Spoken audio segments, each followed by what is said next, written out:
ለሰዎች ቅን አሳቢ ሁን።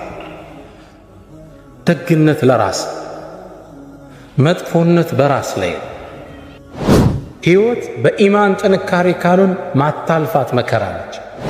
ኢማን ሲኖር ችግሮቹ ሊያንሱብህና ደስተኛ ነህ ሁሌ። ከዛ ነው ጥሩ ኢማን ያላቸው ሰዎች ሲበሳጩ ብዙ አታያቸው።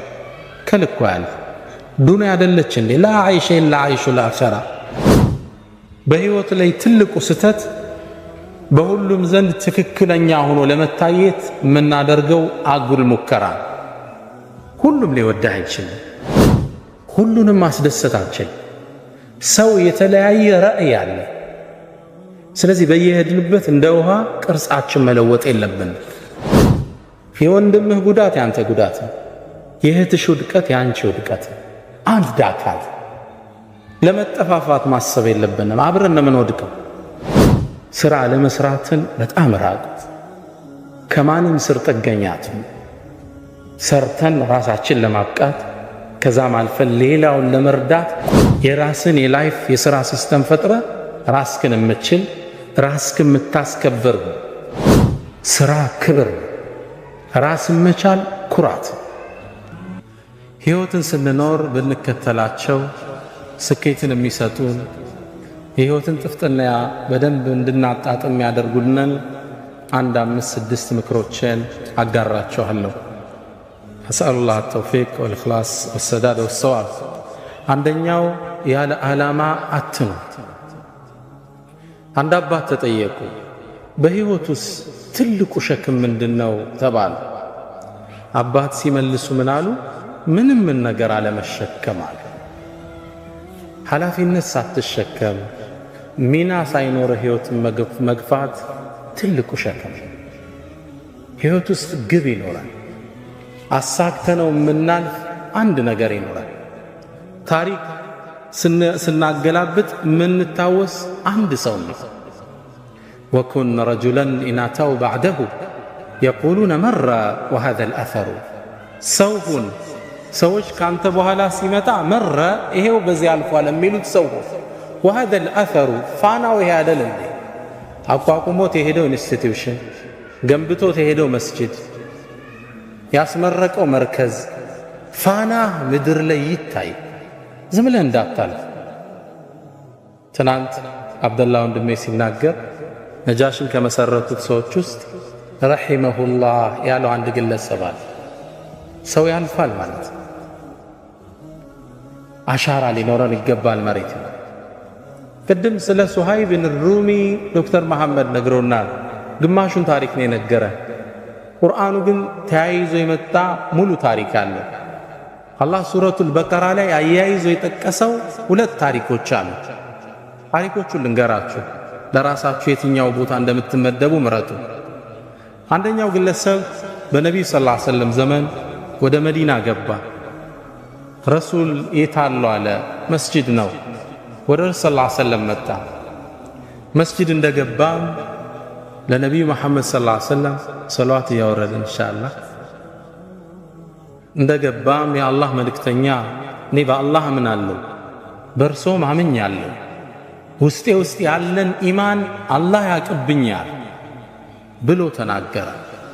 ከዛም ከመስጂዱ ወጥቶ እንደሄደ መዲና ዙሪያ የሚገኙ እርሻዎችን አቃጠላቸው፣ እንስሶችን ገደላቸው። በጣም የሚኮንን ስራን ሰራ። አላህ ክስተቱን ያየው ነበርና ይህ መጥፎ ሞዴል የሕይወት ግቡ የተዛባበትን ግለሰብ እንደ ሳምፕል አላህ ቁርአን ላይ ጠቀሰልን። ወሚነ ናስ አለ፣ ከሰዎች ውስጥ አለ መን ዩዕጅቡከ ቀውሉሁ ፊል ሐያት ዱንያ፣ በዱንያ ሕይወቱ ላይ ንግግሩ የሚገርም የማይተገብረውን የሚያወራ ወዩሽሂዱ ላህ ዐላ ማ ፊ ቀልቢ፣ ደግሞ የድፍረቱ ውስጤ ኢማን አለ እያለ አላህን ያስመሰክራል። እኔ ልንገር መሐመድ ወሁወ አለዱል ኺሳም፣ ድንበር ያለፈ ተከራካሪ። ወኢዛ ተወላ ካንተም ዞር ብሎ ሲሄድ ያረገውን ልንገር፣ ሰዓ ፊል አርድ፣ መሬት ላይ ሮጠ፣ ሊዩፍሲደ ፊሃ፣ መሬትን ሊበክል፣ ወዩህሊከ ልሐርተ ወነስለ፣ ዘርንና አዝርዕትን ሊያጠፋ የተንቀሳቀሰ ሰው ነው። ይህ ሰው በመጥፎ ሜደል አላህ ጠቀሰው ቁርአን ላይ። ከዛው ስራ ያይዞ አላህ አንድ ታሪክ አስከተለ። ግለሰቡ ቁረይሽ ውስጥ ቢኖር ሱሃይብ ብን ሩም የሚባል ወጣት ነው። በነቢዩ ሰለላሁ ዐለይሂ ወሰለም አምኗል፣ ወዷቸዋል፣ ወደ እርሳቸው ለመሰደድ ጓጉቷል። ቁረይሾች ግን ሊለቁት ፈቃደኛ አይደሉም። አንድን አሳቻ ጊዜ መረጠና ወደ መዲና ስደት ሾልኮ ወጣ። ሲወጣ ግን ቁረይሾች ደረሱበት። ሄደን መያዝ አለብን ብለው ተሰልፈው ጦር አዘመቱበት ፈረሰኞችን። መንገድ ላይ እየሄደ እያለ ተከበበ። ሱሃይብ አሉት፣ ጅእተና ስዕሉከን፣ ዳህነ መጠህልን መካ ውስጥ ሀብትን አጠራቅመ ወደ መሐመድ ትሄዳለህ እንዴ? ይህም አይታሰብም ማለት። ዱንያን እንደፈለጉ ተረዳ። እናንተ የቁረይሽ ሰዎች ሆይ ቀስተኛ መሆኔን ታቁኛላችሁ። ጀርባዬ ያሉ የቀስት ጦሮች እስኪያልቁ ድረስ አንድ ባንድ ገላችኋለሁ። መንገዴን ልቀቁ አላቸው። በጭራሽ አለ። ገንዘብ ንብረት ይዘህ ልትኮበልል? ይሄም አይታሰብም። መጨረሻ ላይ ፍላጎታቸውን ስላወቀ በሉ እንግዳ ንብረቴ እዚህ ቦታ አለ፣ እሱም ብሰጣችሁ ታሳልፉኛላችሁ? ካንተማ ምን ሐጃ አለን አሉ። ቦታውን ነገራቸው። ቤቱን ንብረቱን ጥሎ ሱሃይብ ወደ ነቢዩ መሐመድ ሰለላሁ ዐለይሂ ወሰለም አቀና። ረሱል ጋር ከመድረሱ በፊት አላህ ለረሱል መልእክት አውርዶ ነበር። የሰራውን ጀብድ ታላቅነቱን እሱን አስመልክቶ እስከ የውመል ቂያማ የሚነበብ ቁርአንን አላህ አወረደ። ወሚነ ናስ አላለ። ከላይም ወሚነ ናስ ነው ያለ። ከሰዎች ውስጥ አለ ይላል።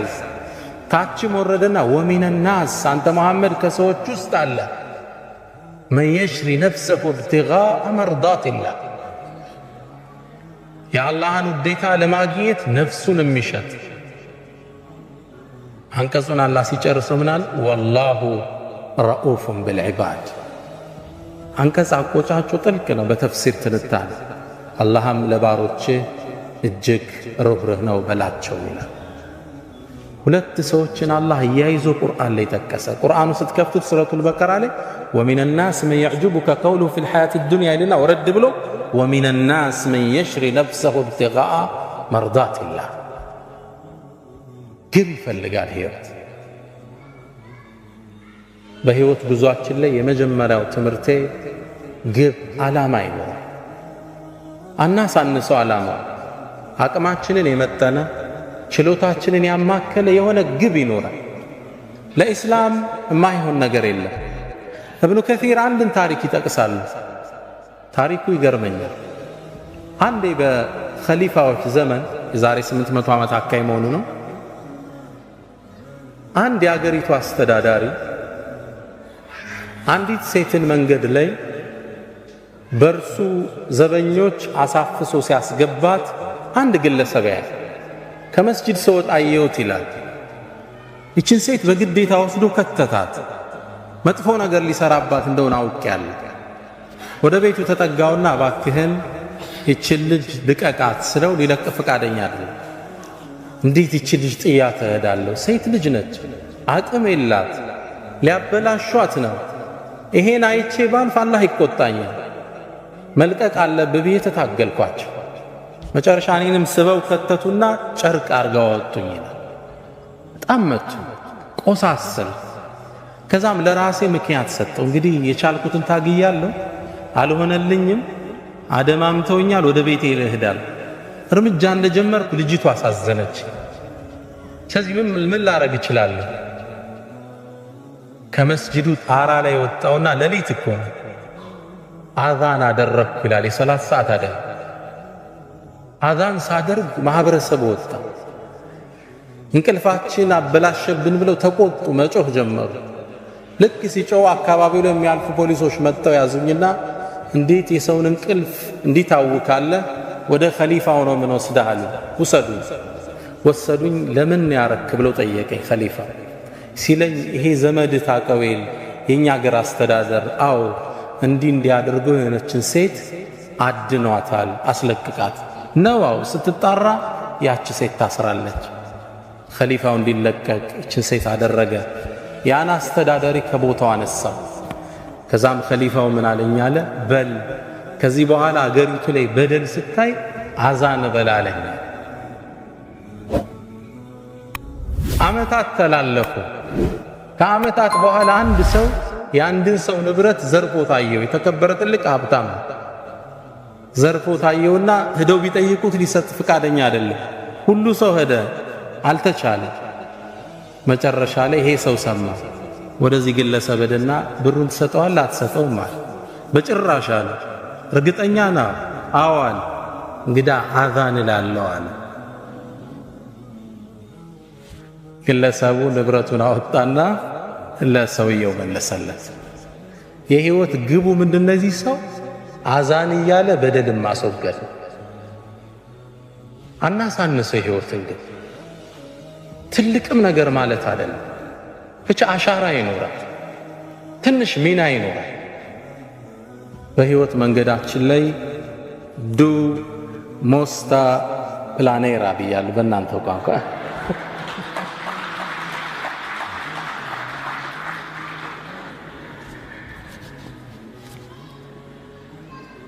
ከሁለት ወር በኋላማ በስዊዲሽ ነው ማስተምራችኋል ኢንሻአላህ።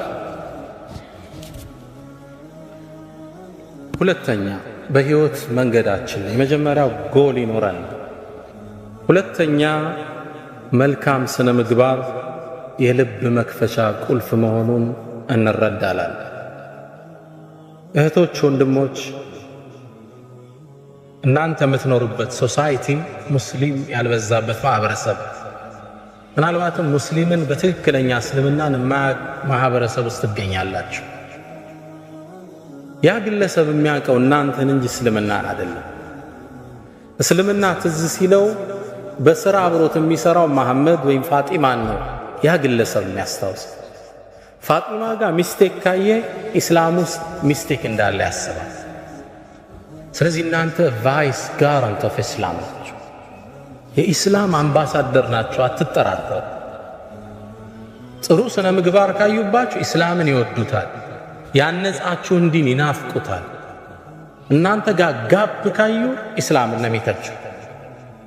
ቁርአን የሚያውቁት ይመስላችኋል? አያውቁትም። ከእናንተ መሃል አንድ ሰው አስነስቼ የቡድሃን መጽሐፍ የሚያውቃለ ብል ይመልስልኛል? አለ? ትርጉሙን አይደለም አይቶት የሚያውቃለ መጽሐፉ? አታውቁትም። የምታውቁት ቡድሂስቱን ብቻ ግለሰብ። ግልጽ ነው። የምታውቁት ግለሰቡን ነው። ጥሩ ከሆነ እነዚህ ቡድሃዎች ግን ጥሩ ሰዎች ናቸው ትላለህ። በሂደት ምን ትላለህ? መጽሐፋቸው ምን ቢሆን ነው ሃይማኖታቸው ትላለህ። በሰውየው መማረክህ ወደ ዲኑ የሚያዳርስህ በር።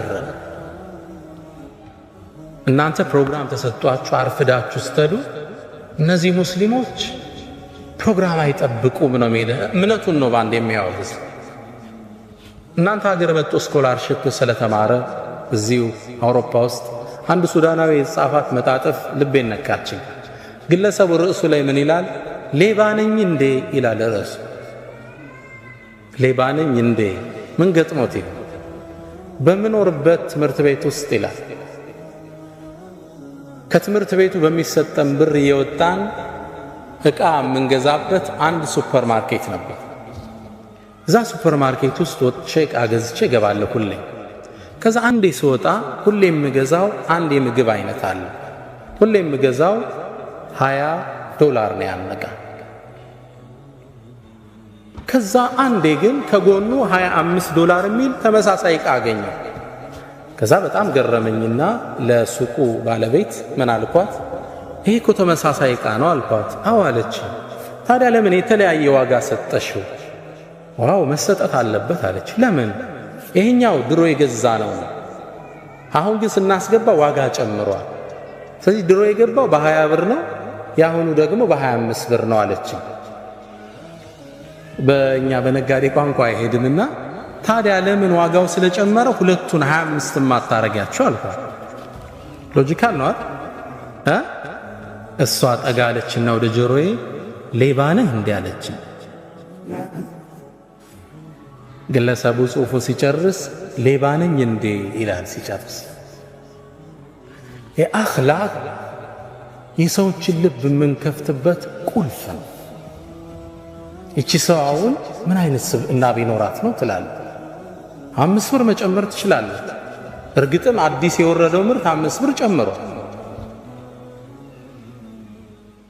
አኽላቅ አደራችሁን ስፔሻሊ እናንተ ዘንድ ትህትና ይፈልጋል። ለቀጠሩ ታማኝ መሆን ይፈልጋል። እውነተኝነት ይፈልጋል። አገር ቢያስወጣ ስነ ምግባር ወደ ሰዎች ልብ የምንሄድበት መንገድ አደራችሁ። እኔ እዚህ ዩሮፕ ውስጥ ማየው ፓርቲ ገርመኛል። ሳነብም ስከታተልም ደስ የሚል ኢስላሚክ ማነርስ በዘመናዊ መልኩ ቀርጸው እናያቸዋል። እና እናንተ ደግሞ የሙስሊም አምባሳደር ናቸው። በስነ ምግባር ጉድለት የምንፈጥረው ሰዎች ላይ የባህሪ መናወጥ ብዙ ሊያስከፍል ይችላል። አንተ አንድ ሰው የሥራ ባልደረባ ነው፣ አበሳጭታ አስቆጥተው ብተድ ያ ሰው ቀኑን ሁሉ ታውኮ ቢሆን አላህ ዘንድ አንተ ወንጀሉን ትጋራለህ። አንድ ጸሐፍት ምን ይላል መሰላችሁ? ድመቷን ማን መታት ይላል። ማን እንደመታት አብራችሁ ይፈልጉ። አንድ ትልቅ መስሪያ ቤት ላይ የሚሰራ የቤት አስተዳዳሪ ለስራ ይገባል። ሲገባ የድርጅቱ ዋና ኃላፊ ተቆጥቶ ነበር። በዛን ቀን ባህሪው ጥሩ አልነበረም። ልክ ስራ እንደገባ ያንን ግለሰብ ወረፈ፣ በጣም ሰደበ፣ አበሳጨው። በጣም ተቆጥቶ አእምሮ እንደጋለ ወደ ቤቱ ነዳ፣ ድራይቭ አረገ። ቤት ሲደርስ በሩ ጋር ማን ጠበቀችው? ሚስቱ ጠበቀችው። ከዛ የተቀበለው ሙቀት አዘነበባት። እህቶች አላህ ያስችላችሁ። ያው ባሎች ሲቆጡ እናንተ ላይ ነው የሚያሳርፉ። ሚስትን እሱም ሰደባት። ተራ ነገር ነው የምታወራው። ተቆጣት፣ አበሳጫት። ምንድን ሆኜ ነው የምትለኝ? ምን አረኩ? መለሰችለት። ያናግራት ፈቃደኛ ጥላት ገባ። ተበሳጨች እሷ። ትንሽ እርምጃ እንደሄደች ከኋላ ልጇ ይጎታታል። ማማ ማማ ምንድነው? ቸኮሌት ግዢልኝ፣ ዞር በልፊቴ በጥፊ። እሷም ከባሏ የተቀበለችውን ማን ላይ ጣለችው? ልጇ ላይ ጣለችው። ልጅ ደግሞ እጁ ላይ ለካ ትንሽ ብስኩት ይዞ ነበር። ከስር ድመት መጣ፣ አንጋጣ ስጠኝ ትለዋለች። ቤቢ ደግሞ ተበሳጭቶ ነበርና በካልቾ ጥጋ ደረሰ። ድመቷን ማን መታት? ማን ነው የመታት ድመቷን? ማን? መሐመድ። የመጀመሪያ አበሳጨው የካምፓኒው ማናጀር። ትስማማላችሁ? የስ ማሙሽ አይደለም የመታት። ቤተሰቡ የተቀባበለው መጀመሪያ የተለቀቀበትን ሰዓት። አንተ አንድ ሰው ላይ የምትፈጥረው መናወጥ፣ የሥነ ምግባር ጉድለትህ ብዙ ፋሚሊ ሊያዛባ ይችላል። ስነ ምግባር ወደ ሰዎች ልብ የምንሄድበት ምንድነው? መክፈቻ ቁልፍ ነው። በህይወት ጉዟችን ላይ ጥሩ ስነ ምግባር ይኖራል። ሁለተኛው ምክር እሱ ነው። ሶስተኛው በህይወት መንገድ ላይ ለሰዎች ቅን አሳቢ፣ ደግነት ለራስ፣ መጥፎነት በራስ ላይ። አላህ ቁርአን ላይ አንድን አዋጅ ይናገራል። አሕሰንቱም መልካም ብትሰሩ አሕሰንቱም ሊአንፉሲኩም ለራሳችሁ ውጤት ወደ እናንተ ነው የሚመለስ። ወኢን አሳእቱም መጥፎ ብትሰሩ ፈላሃ በነፍሶቻችሁ። ደግነት የህይወት መርሃችን ይሁን። በህይወት ጉዟችን ላይ ኢንሻአላህ ደግነት ሰው ለሰዎች መልካምን ለማድረግ እንሰብ። ደግነት ነፃነት አለ። ፈላስፋዎች ሁሉ ዓለም ላይ ያለፉ ፈላስፋዎች ፊሎሶፈርስ በሁሉም ሐሳብ ላይ ተለያይተዋል። ስለ አላህ እንኳን ተለያይተዋል። የነ ኒቼን መጽሐፍ ብታነብ God is dead የሚለውን ሐሳባቸው መፋለስ ታየዋል። በአንድ ሐሳብ ላይ ግን ተስማምተዋል። እርካታ የሚገኘው ከመስጠት እንጂ ከመቀበል አይደለም።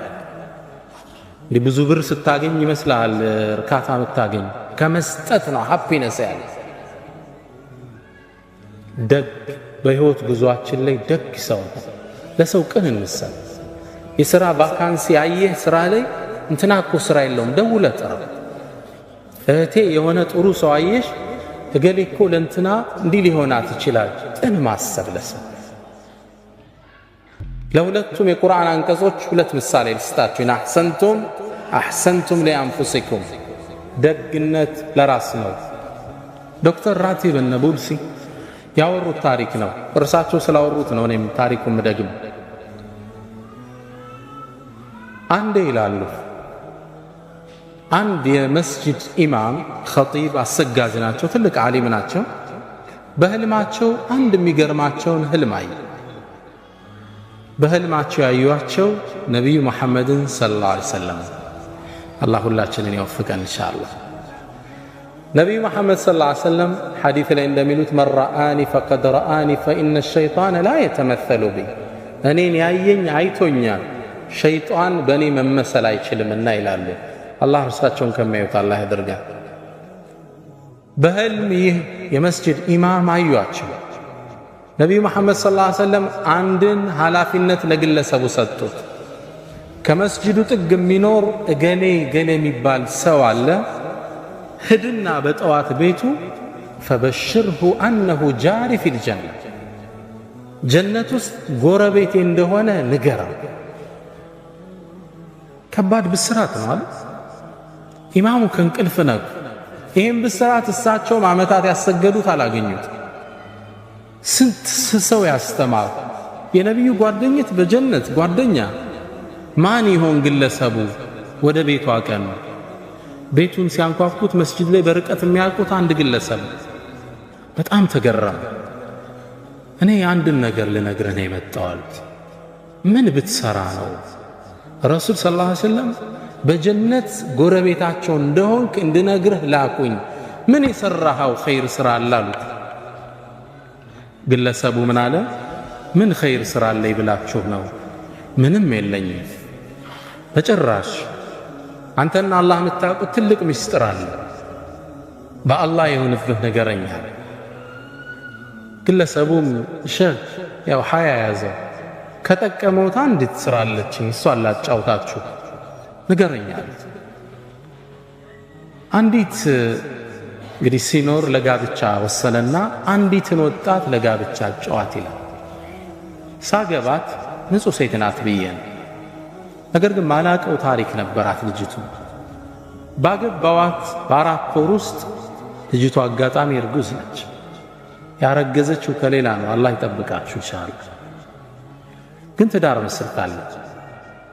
ምጥ መጣኛለች። የት ነው ያረገሽው? በጣም ፈራች፣ አለቀሰች፣ ተጸጸተች፣ አፉ በለኝ አለች። ግን ተበሳጨቻለሁ። መጨረሻ ላይ ራሴን 2 አማራጭ ላይ ያገኘሁት። አንድ እቺ በዝሙት ያረገዘች በጣም ማትረባ ተራሴት ብዬ ለቤተሰቦቿ መልሼ አካባቢው አይን ላፈር እንዲላት ማድረግ አንድ አማራጭ። ሁለተኛ ደግሞ ተሳስታ ነች፣ ልጅ ወጣት ነች። እዚህ በህይወት የሆነ አጋጣሚ ተሳስታለች፣ ተጸጽታበትም አለች። ለተውበት ልገዛት 2 አማራጭ ራሴን አገኘሁት። ነፍስያዬን ተጫንኩና ወደ ተውበት በመራት ይሻላታል ህይወቷን ከማበላሸው ብዬ ወሰንኩ። ግን ልጅ ሊወለድ ነው። ካገባት ገና 4 ወሩ ነው። እንዴት አርጎ ያምልጥ ከዚህ ውስጥ? መጨረሻ ልክ የወለደች ጊዜ ማንም እንዳያቃረው እንደተወለደ ልጁን ሕፃኑን ይዤው ወደ መስጂድ ሄድኳል። ባለቤቱ መውለዱን ሰው ያዘ። ልክ ሰው ዒሻ ሶላት እንዳለ ሲገባ ውጭ ላይ በቦታ ጠቅል ያስቀምጨው ሶላት ገባ። ልጁ የውጩን ብርድ አልቻለምና እየሰገድን ማልቀስ ጀመረ። በጣም ያለቅሳል። ገና ለጋ ሕፃን ልጅ ነው። በጣም ሲያለቅስ ሰው ሶላት እስኪያሰላምት ቸኩሏል። እንዳሰላመተ ሩጦ ሲወጣ ሕፃን ልጅ ተጠቅልሎ ፎጣ ያለቅሳል። ማን ነው ጥሎብን የሄደ? መራገም ጀመረ። ከዛ መሃል ብቅ አልኩና ይሄን ልጅ ወስዶ ሊያሳድገው መሃላችሁ ሚችል ሰው አለ አልኳቸው። ልጆቻችንም አልቻልነ ደግሞ ገና ሚጠባ ሕፃን ልጅ እንውሰድ ምን ነካህ አንተ?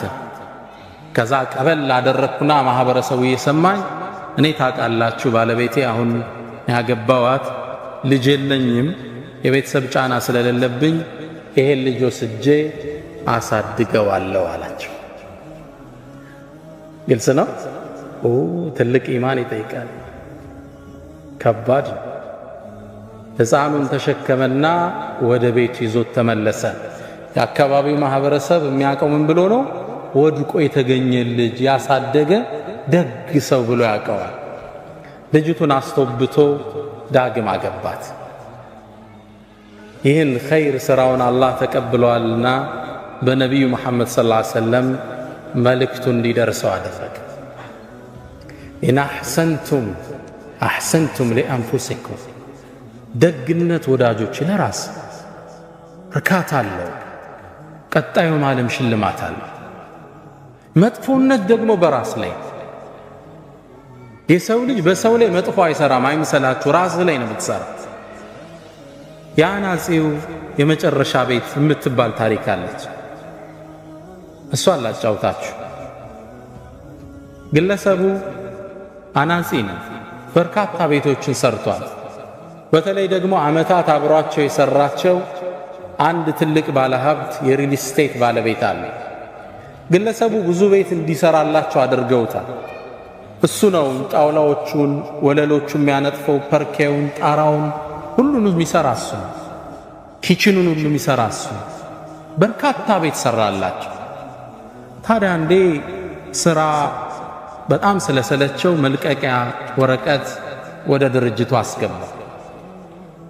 ድርጅቱ ውስጥ ወረቀቱን ሲያስገባ የድርጅቱ ባለቤት ወረቀቱን ሲያዩት የሥራ መልቀቂያ ወረቀት ነው። ይህ ሰው ስራ ሊለቅባቸው በጣም ጥሩ ጓደኛቸው ነበር። ዓመታት አግዟቸዋል። ከዛም ምን አሉት? በል ስራውን ልትለቅ ወሰንክ? አዎ። እንግዲህ አንድ ነገር ላስቸግረ። ምን አላቸው? የመጨረሻ አንዲት ቤት ስራልኝ ማስታወሻ ትሆነኛል። ሰውየው ለመስራት ፍቃደኛ አይደለም። መጨረሻ ግን ከነበራቸው ቆይታ አንፃር ይሻላቸው።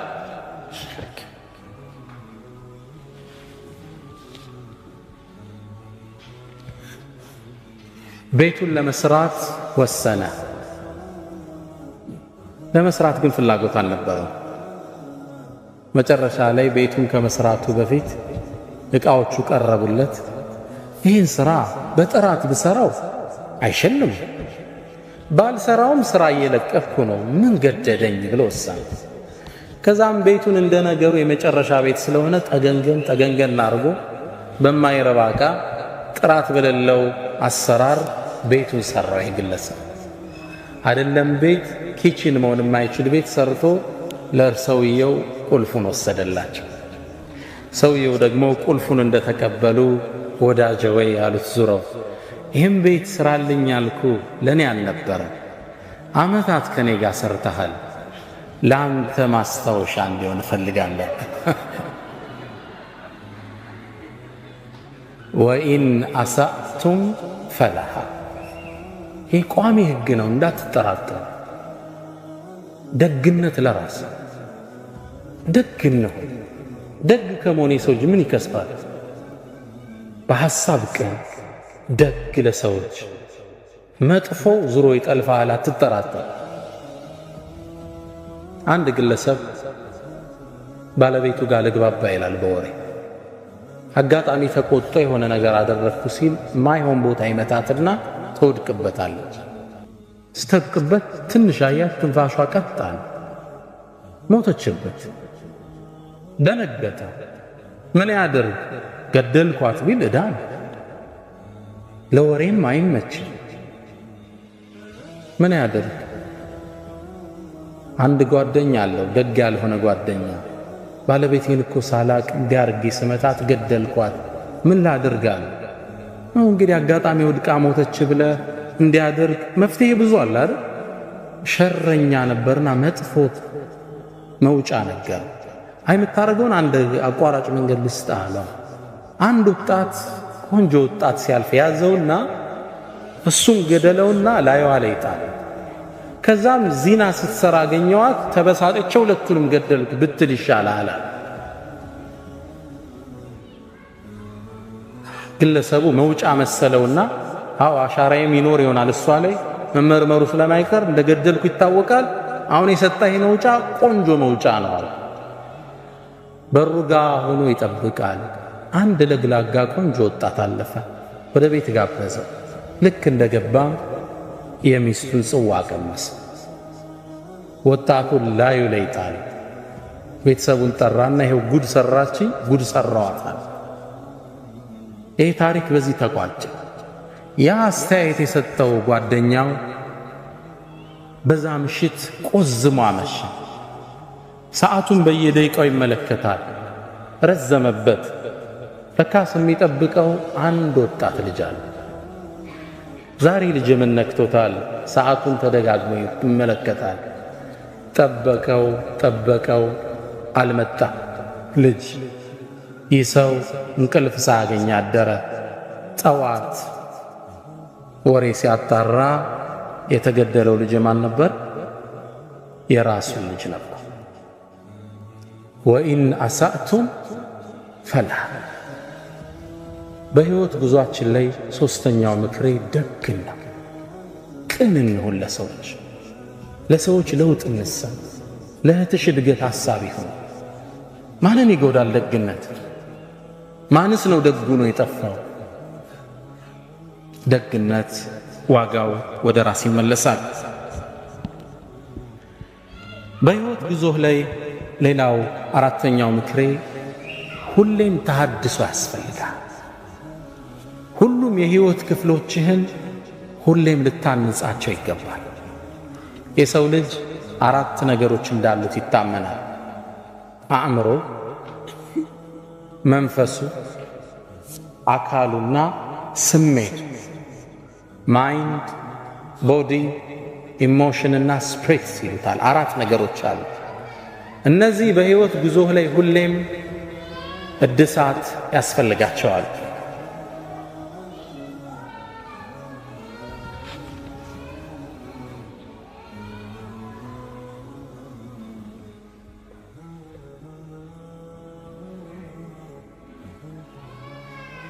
ናም ኢንሻአላህ።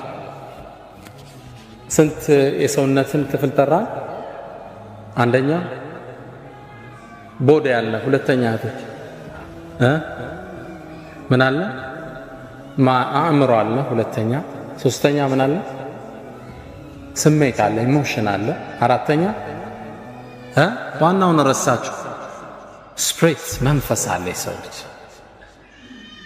እነዚህ አራቱም ሁሌም ማደስ ጥገና ያስፈልጋቸዋል።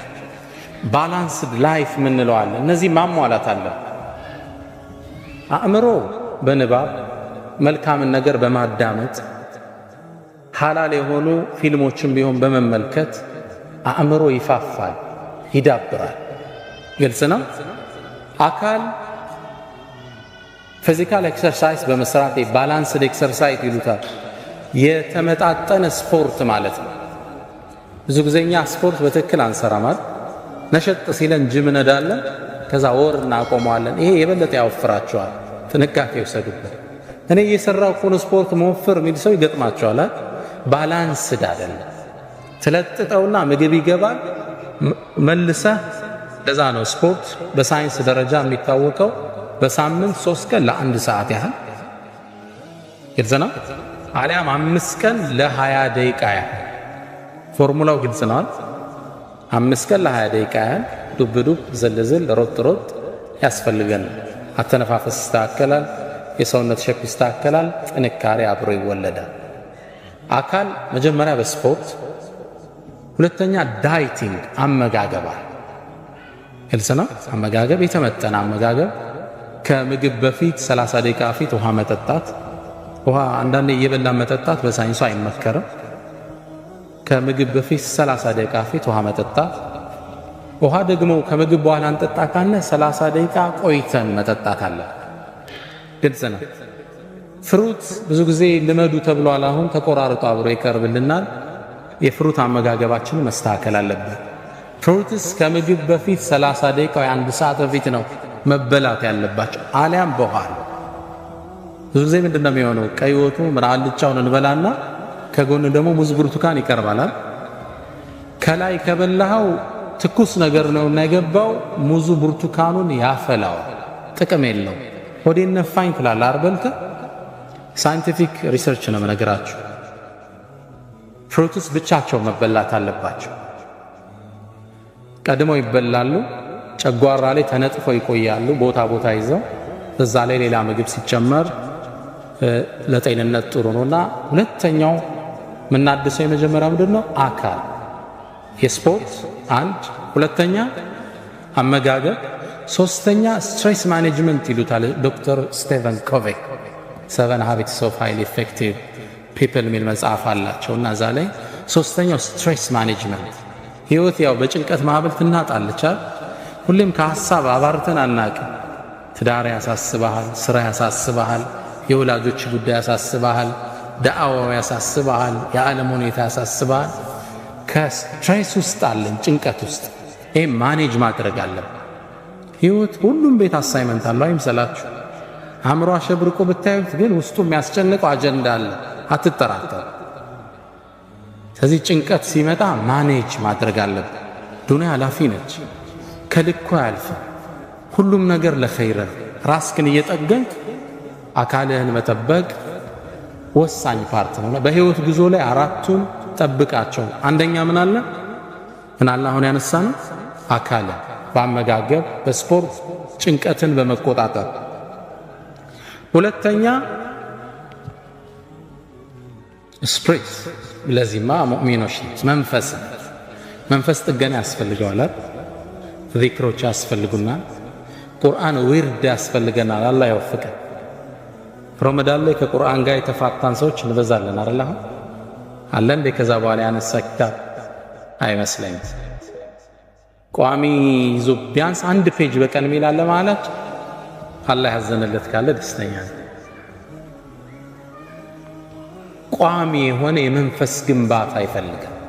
ዳዕዋዎችን ዩቲዩብ ላይ ያወረድን ማዳመጥ፣ ሲዲዎችን ማዳመጥ፣ ኢስላሚክ ቡኮችን ማንበብ ኢማን ሊጨምሩ የሚችሉትን ኢማን ተሐድሶ ይፈልጋል። አለ ሶላት እኮ እየከበደ ይመጣል። እናንተ ሀገር ደግሞ ሶላቱን መደመር ያው የቀለለ ነው የሰራው ሲስተማቸው። ኢማኑ ይላላና አንድ ላይ ተሰበስበዋል። ሶላት እንዴት ነው አልኩት። ውጭ የሚኖሩት አሜሪካ ወንድም አለኝና አም ጉድ አለ። ግን እንደው የምቸገረው አንዳንዴ 5ቱም በአንድ ያሰልፋቸዋል አለ። በቃ ከዙር ከሱብሂ እስከ ኢሻ ያለውን ኢሻ ላይ ነው ገብታ የምትሰግደውና የመንፈስ ተሐድሶ ይፈልጋል። ህይወት በኢማን ጥንካሬ ካሉን ማታልፋት መከራ ነች። ኢማን ሲኖር ችግሮቹ ሊያንሱብህና ደስተኛ ነህ ሁሌ። ከዛ ነው ጥሩ ኢማን ያላቸው ሰዎች ሲበሳጩ ብዙ አታያቸው። ከልኩ ያለ ዱንያ አይደለች እንዴ? ላ አይሽ ኢላ አይሹል አኺራ። ዋናው ሀገሬ ላይ አይደል እንዴ? why do I bother about it? ኢማን ተሐድሶ ሲጎለው ነገር ይጀመራል። ባልና ሚስት አለመግባባት ይጀምራሉ። እሷም ኢማኗ ይቀንስና አንተም ግባና ኪችን ስራ እንጂ ማለት ትጀምራለች። ያው ማገዝ አለባችሁ ኢንሻአላህ። አላ ኩል ሐል ምን ይጀመራል? አለመግባባቶች ይፈጠራሉ። ኢማን ተሐድሶ ይፈልጋል። ጾሞች፣ ቁርአን መቅራት፣ እነዚህ መርሳት የለብንም። ምናልባት ማይንድ ብያለሁ፣ አእምሮ በንባብ ጥሩ ነገር በማዳመጥ ይፋፋል። ህይወት ይላል አልበርት አንስታይን፣ ህይወት እንደ ብስክሌት ናት ይላል። ሁሌም ላለመውደቅ ባላንስህን ጠብቀ መረገጥ አለብህ ይላል። ከዚህም እዚህ መጠበቅ አለብህ። አእምሮህንም፣ አካልህንም፣ መንፈስህንም፣ ስሜትህንም ሁሌ ባላንስ አድርገህ መሄድ አለብህ። አንዱ ላይ ብቻ እናተኩርሽ። ባላንስድ ህይወታችን ሻርፕን ደሶ ይሉታል። ሁሌ መውረዱን መሳል ይፈልጋል። ስትታደስ ነው የመስራት ወኔ የሚጨምረው፣ የመለወጥ ወኔ የሚያድገው።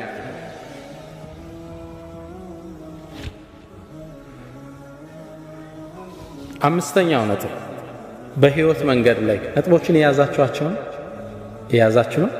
ነጥቦቹን ነው ሐሰን በሲዲዮ አታሏችሁ ነው ያው ይደርሰናል ብላችሁ ነጥቦችን አንርሳቸው ኢንሻአላህ። ያለ ዓለማ አትኑር ብለናል። መልካም ስነ ምግባር የልብ መክፈቻ ቁልፍ ነው ብለናል። ሁሌም ደግ ሁን ብለናል። አምስተኛ ሁሌም ተሐድሶ ያስፈልግሃል ብለናል። ስድስተኛ የምንጠቅሰው ሁሉንም ማስደሰት እንደማትችል እርግጠኛ። በህይወት ላይ ትልቁ ስህተት በሁሉም ዘንድ ትክክለኛ ሆኖ ለመታየት የምናደርገው አጉል ሙከራ። ሁሉም ሊወድህ አይችልም። ሂጃብ ብትለብሺ ጸጉር የለቀቁት ይጠሉሽ። መጠጥ አልጠጣም ብትል አረ ይሄ ገበሬ ነው ፍሪክ አይደለም ይሉሃል እንትና። እኛ መቅጣጨት ያለብን የአላህን ውዴታና ውዴታ። ሁሉም ማስደሰት አንችል። ሙእሚን ግቡ ምንድነው? ቅድም እንዳለው ሪዳላህ አላህ የሆነ ነገር ስናደርግ ይህን ሰው ይወደዋል ገሌ ትጠላዋለች አይደለም። ይህን ነገር አላህ ይወደዋል አይወደውም። ይሄ ብቻ ነው ሪፈረንሳችን። ሁሉንም ማስደሰታችን። ሰው የተለያየ ራዕይ አለ። ስለዚህ በየሄድንበት እንደ ውሃ ቅርጻችን መለወጥ የለብን። ትንሽ ፍሪክ ከሆኑት ጋር ስትሄድ የፍሪክ ቋንቋ ማውራት፣ አንደው ሂጃብን ማይደግፉ ስታይ ጸጉርሽን በዚች ብቅ ማድረግ፣ እነዚህ ፓርቶች ፕሪንሲፕል ያለ ሰው ነው። ይሄ እኔ ሙስሊም ነኝ፣ ዱንያ ላይ ግብ አለ። ግልጽ ነው። ትምህርት ቤት ላይ እንደማየው ጎረቤት ላይ እንደማየው ሰው ልሆን አልችልም። እኔ ጎል አለኝ ዱንያ ላይ። አንድ አባት ለልጃቸው የሰጡትን ምክር እኔም ላካፍላችሁ። አባት በእድሜ እንደገፉ ረጅሙ እድሜ ያስተማራቸውን ታሪክ ለልጃቸው መናገር ፈለጉ። ልጄ ወይ አሉት፣ ነገ በጠዋት እንነሳለን፣ ረጅም ጉዞ ነውና ምን ሄደው አንድ አህያ አዘጋጅ፣ ስንቅም እንዳትረሳል። ልጁ በጣም የሚወዳቸው አባቱ ትልቅ ትምህርት ሊሰጡት ከእርሳቸው ጋር በመዋሉ ደስተኛ ሆነ። በበነጋው በሌሊት ነበር ቀድሞ ከእንቅልፎ የተነሳው። ባባ ምን ሊያስተምረኝ ነው? በጠዋት ተነሱ፣ ጉዞ ጀመሩ። አህያዋን እየመሩ ሄዱ። መንደሮችን እየቆራረጡ አለፉ። አጋጣሚ አባት ልጅ ነውና ልጁ ይደክመዋል ብለው ልጄ ሆይ አህያዋ ላይ አንተ ውጣና እኔ ነኝ ልጓማን እየጎተትኩ መወስደው አሉት። ልጅም ተስማማ። ላይ ቁብ አለ። አባት እየጎተቱ በመንደር ጥግ አለፉ። ሲያልፉ ዋርካው ስር ተሰብስበው የሚጫወቱ ማህበረሰቡ ክፍል አለ። ጉድ ተመልከት አለ አንደኛ። ምን አይነት የተረገመ ዘመን ደረሰ! አባት ሽማግሌ በእግር እየሄደ ልጅ አህያ ላይ ተሳፍሮ፣ እንዴት የተረገመ ዘመን ደረሰ! ለአዛውንት ማይታዘንበት ዘመን። አባትም ልጅም ይሄን ትችት ሰሙ። መንደሯን እንዳለፉ ልጄ ሆይ ሰው እኮ ተቸነ፣ በእኔ ላይ ልሁን፣ አንተ ልጓሟን ይዘህ ምራን አሉት። ልጅ ልጓሟን ይዞ መምራት ጀመረ። በሌላ መንደር አለፉ። የሆነ ዛፍ ስር ቡና የሚጠጡ ሰዎች ነበሩ። ፀሐይ ነው፣ ያው ቀኑ እየተጋመሰ ነው፣ ፀሐይ በርትቷል። ልጅ ልጓሟን ይዞ ላቡ ጠብ ጠብ ይላል። አባት ደግሞ አህያው ላይ ቁጭ ብለው ይሄዳል። ያ ማህበረሰብ ደግሞ ሌላ ትችት ጀመር።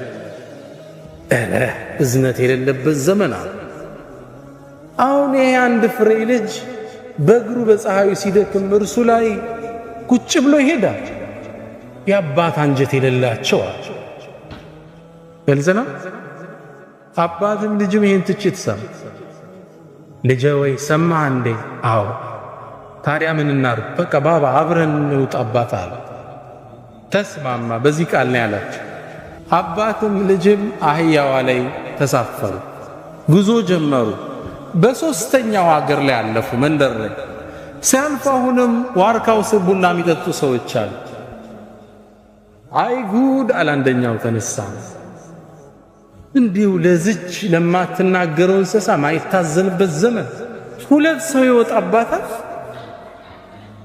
ታሳዝናለች። አይ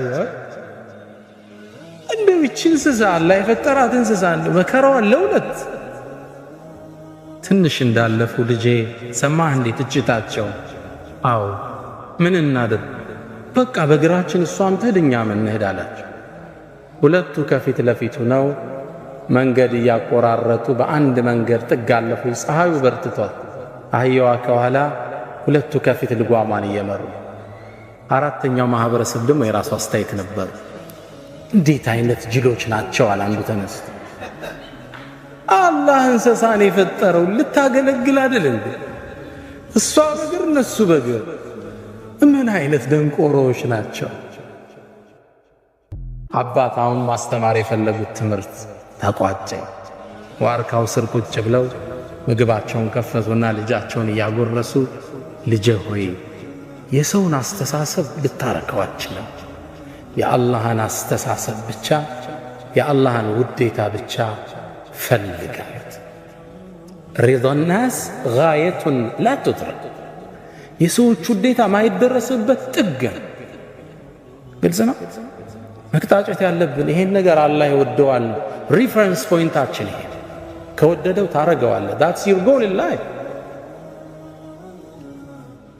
በህይወታችን ላይ ማንንም ማስደሰት አንችል ስለዚህ በየሄድንበት ፍሪኮች ጋር ነው ቅርጽ እንለውጣለን ዲነኞች ጋር ስንመጣ ቅርጽ እንለውጣለን የተዛባ ስብዕና ማዝ የለብንና የፕሪንሲፕል ሰው መሆን አለን ነው ስትል አቋም ሰዎች እንዲህ አይነትን ሰው ነው ደግሞ በጣም የሚያከብሩት ነው እሷ እኮ እንዲያትወድም ይባላል ቋሚ ባህሪው አይታወቅ ነው እሱ እንዲህ በጭራሽ አይመቸው እሱ ፊት አታንሳ ይባላል እንዲህ ግን እጥፍ ምትል ከሆነ ተራሰው ትሆናል ስለዚህ ስድስተኛው በህይወት መንገዳችን ላይ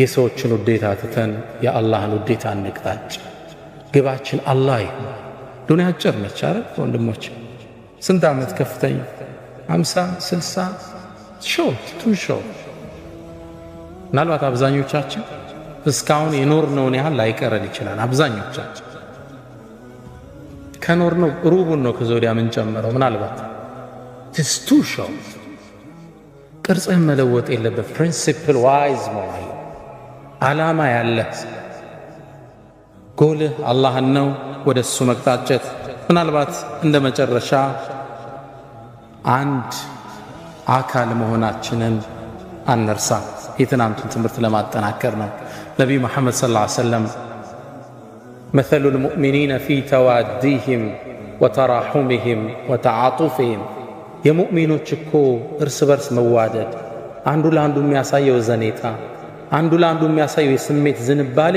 ከጀሰድን ዋሂድ እንደ አንድ አካል ነው ሱብሃንአላህ የረሱል ገለጻ እንዲህ ወደ ጎን ርዝመት የለውም ወደ ስር ነው ጥልቀት ያለው ሆሪዞንታል አይረዝም ኦቲቱ ጀዋሚዕል ከሊም ነው ነገሮችን ሰብስቤ ማስረዳት ችሎታን አላህ ሰጥቶኛል ይላል እንዲህ አይረዝምም እንዲህ ነው የሚጠልቀው የሙእሚኖቹ ማንነት እኮ እርስ በርስ ሲዋደዱ ሲተሳሰቡ ሲተዛዘኑ ከጀሰድን ዋሂድ እንደ አንድ አካል إذا اشتكى منه عضو አካል ውስጥ አንድ አካል ሲጎዳ تداعى له سائر الجسد بالسحر والحمى እጅህን ብትቆረጥ እንቅልፍ ይመጣ አይመጣ ይሄ ነበር የተቆረጠው ለምን መተኛት አይችልም ጥርስህን አሞ እንቅልፍ ይመጣ ጥርስ ነበር እኮ የታመመ ሌላው ለምን አይተኛም እጅ ለምን ነው ማያርፍ እግር ለምን ነው አደብ ይዞ አይተኛም አንተ የወንድምህ ጉዳት ያንተ ጉዳት የእህትሽ ውድቀት ያንቺ ውድቀት አንድ አካል ለመጠፋፋት ማሰብ የለብንም አብረን ለምን ወድቀው አንዴ ይባላል እኮ ጥርስ ተበሳጨና ምላስ ላይ ዛቻን አቀረባ ምናባዊ ወሬ ጥርስ ተበሳጭቶ አንቺ ምላስ አርፈሽ ቁጭ ካላልሽ ቀርጥፌ ነው ማሳረፍሽ አላት ግልጽ ነው ዛዋኝኬ ነው ማሳረፍሽ ስርዓት አድርጌ አላት እሷም በስጨት አለችና አንተም ስርዓት አልስካል አንዱን ተሳድቤ ነው ማስረግፍ አለች ግልጽ ነው ግልጽ አይደለም አንተም ብቻ አይደለም ከነ 32 ቤተሰብን ማስወጣ አለች መጠፋፋት ነው የሚሆነው ግልጽ ነው እኔን አንተ ለማጥፋት ስታስብ አንተም አብረህ ነው የምትወጣው የሙስሊም ሚዲያ ሆነ መሪህን ስተች መሪው ደግሞ አንተም ቢተች አብረህ ነው የምትወጣው መጠፋፋት ይሆን እዚህ በህይወት ጉዟችን ላይ አንድ አካል እንደሆነ እንሰብ አንዱ ለአንዱ ጉድጓድ አይቆፍር። አንድ አካል በህይወት ጉዟችን ላይ እንደ አይነት ሰው እንሁን። የመጨረሻ በህይወት ጉዟችን ላይ ጥገኛለን። ጥገኝነትን ተጸየፉት። ስራ ለመስራትን በጣም ራቁት። ከማንም ስር ጥገኛት ሰርተን ራሳችን ለማብቃት ከዛም አልፈን ሌላውን ለመርዳት ቁልፍ ሰው ግልጽ ነው። النبي صلى الله عليه وسلم يقول يد العليا خير من يد السفلى كسر ከሚቀበል እጅ ከላይ የምትጥል እጅ ትበልጣለች ይላል። ሰደቃን እኮ አበረታተዋል፣ ግን ከላይ ሰጪው ነው አላህ ዘንድ የተመረጠ። ከታች ተቀባያት ጥገኛቱ መቼም ቤት ፋሚሊ ላይ እንዳትደገፍ። የራስን የላይፍ የሥራ ሲስተም ፈጥረ ራስክን የምትችል ራስክን የምታስከብር። ኢብራሂም ኢብኑ አልአድሃም የሚባሉ አንድ ትልቅ ዓሊም ጓደኛ ነበራቸው። ንግድ ለመውጣት ፈለገ። ካልነገድኩ አለ በል ቀጥላል። ንግድ ወጥቶ እየሄደ ያለ አንድ በረሃ ላይ ደክሞት አረፈ። ሲያርፍ ይህ ግለሰብ አጋጣሚ አላህ አንድን ተአምር አሳየው። ሁለት አሞራዎችን ተመለከተ። ከኔ ጋር ናችሁ ኢንሻአላህ። ሁለት አሞራዎችን ተመለከተ። አንደኛው አሞራ አይኑ አያይም። አጋጣሚ ሌላ አሞራ ሌላ ቦታ ምግብ ይዞ መጥቶ አፉን አስከፍቶ ምግብ ሲመግበው አየ። ሱብሃንአላህ አለ ግለሰብ። አሞራን በረሃ ላይ የሚቀልብ ጌታ እያለኝ ነው እንዴ ንግድ ብዬ አህያ አሰልፌ የወጣሁት? ወደ ሀገር ያለ መሪውን አዞረ። ከተማይቱም እንደገባ ይህን ትልቅ ዓሊም አገኛቸው። ያ ሼኽ አለ አላህ በረሃ ላይ አሞራ የሚመግብ ጌታ እኔንስ ቤቴ ሆኜ ይመግበኝ የለ ምን ሥራ አሰራኝ አላቸው። ኢብራሂም ኢብኑ አድሃም በሳል ነበሩና ትክክልና አሉት። አላህ ይረዝቃል፣ ሪዝቅን ማየት ይነሳሃል፣ ግን ለምን ዕውሩ አሞራ ለመሆን መረጥክ አሉት። ግልጽ ነው። ለምን መጋቢው ማት? ለምን ከላይ ሰጪው ማት? ለምን ታችል መረጥ? ከዛም ግንባራቸውን ሳም ማረገና እርሶ ከሌሉበት ምድር እኔን የማያኖረኝ አላቸው። በህይወት መንገዳችን ላይ ጥገኛ እንዳት ስራ ክብር፣ ራስን መቻል ኩራት። የመጨረሻው ምክሬ ይሄን ነው። በህይወት መንገዳችን ላይ ዓላማ ይኖረን፣ ጥገኛ እንሁን። ሁሉንም ማስደሰት እንደማንችል አውቀን የአላህን ደስታ እንምረጥ። መልካም ስነ ምግባር ወደ ሰዎች ልቦና የምንገባበት ቁልፍ መሆኑን አንርሳ።